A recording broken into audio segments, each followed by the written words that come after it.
আর কোনোদিন আমরা যদি চাই এই লাশের চেহারা দেখতে কোনোদিন কেউ পারবে না। এজন্য আপনাদেরকে বলে যাই, আমাদের দাদা ছিল, আজকে আমাদের দাদা দুনিয়াতে নাই। আমাদের নানা ছিল, আজকে দুনিয়াতে আমার নানা নাই। অনেকের বাবা দুনিয়ার জমিনে ছিল, আজকে আমাদের বাবা অনেকের হারায় গেছে। এজন্য আপনাদেরকে আমি এই জানাজা থেকে একটা মেসেজ দিয়ে যেতে চাই। যারা আজকে মনে করতেছেন যে দুনিয়ায় আমার জন্য আসল, এ দুনিয়ায় আমার, এ দুনিয়ায় আমার, আল্লাহ তাআলা বলতেছেন আমাল হায়াতুদ দুনিয়া ইল্লা মাতাউল গুরুর, যে দুনিয়াটা হচ্ছে একটা ধোঁকা, এ দুনিয়ার সব কিছুই ধ্বংস হয়ে যাবে। আমাল হায়াতুদ দুনিয়া ইল্লা মাতাউল গুরুর, যে দুনিয়াটা ধোঁকা। আজকে তোমার স্ত্রী, সন্তান, আত্মীয় স্বজন এরা সবাই ধোঁকা।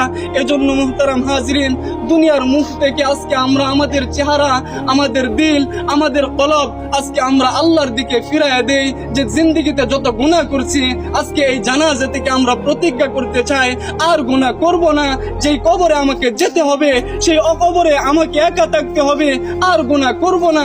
এই প্রতিজ্ঞা করে যদি আমরা এই জানাজা থেকে যেতে পারি, ইনশাআল্লাহ এই জানাজা আমাদের জন্য সফলতা বয়ে আনবে। সুবহানাল্লাহ। কথা আর লম্বা করার কোনো প্রয়োজন নেই। অনেকেই আত্মীয় স্বজন আছে, তারা কথা বলবেন। এই জানাজাই হচ্ছে আমাদের জন্য সবচাইতে বড় সবক, কথা ঠিক না? আল্লাহ তাআলা আমাদেরকে যে কথাগুলো বলছে সকলকে বোঝার তৌফিক দান করুক। সকল বলে আমিন। আসসালামু আলাইকুম।